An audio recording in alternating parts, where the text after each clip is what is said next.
ক্রীড়াঙ্গনের সার্বিক উন্নয়নের জন্য সেন্টার অব এক্সিলেন্স প্রকল্প হাতে নিয়েছে সরকার। বিশ্বের সাথে তাল মিলিয়ে আধুনিক ও বাস্তবসম্মত ক্রীড়াঙ্গন গড়ে তুলতে এই প্রতিষ্ঠান কাজ করবে বলে জানিয়েছেন ক্রীড়া উপদেষ্টা আসিফ মাহমুদ। সেন্টার অব এক্সিলেন্সের মাধ্যমে নতুন খেলোয়াড় তৈরি ও আন্তর্জাতিক অঙ্গনে বিভিন্ন গেমস থেকে সাফল্য নিয়ে আসতে পরিকল্পনা গ্রহণের সিদ্ধান্ত নেওয়া হয়েছে। এছাড়াও ক্রীড়াঙ্গনকে দুর্নীতি ও রাজনীতিমুক্ত রাখতে নানা পদক্ষেপ নিচ্ছে সরকার। রোববার সচিবালয়ে সাংবাদিকদের সাথে আলাপকালে এসব তথ্য জানান ক্রীড়া উপদেষ্টা।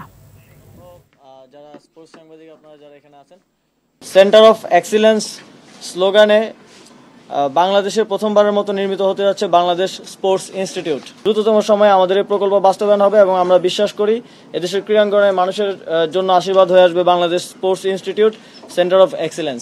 স্পোর্টসকে রাজনৈতিক প্রভাবমুক্ত করার একটা এজেন্ডা আমাদের আছে এবং সেই জন্য আমরা একটা সার্চ কমিটি গঠন করে দিব, যার সাথে যে স্পোর্টসের সাথে যে সংযুক্ত এবং কাজ করে আসছেন তাদেরকে দিয়ে এই ফেডারেশনগুলোকে ঢেলে সাজাবো।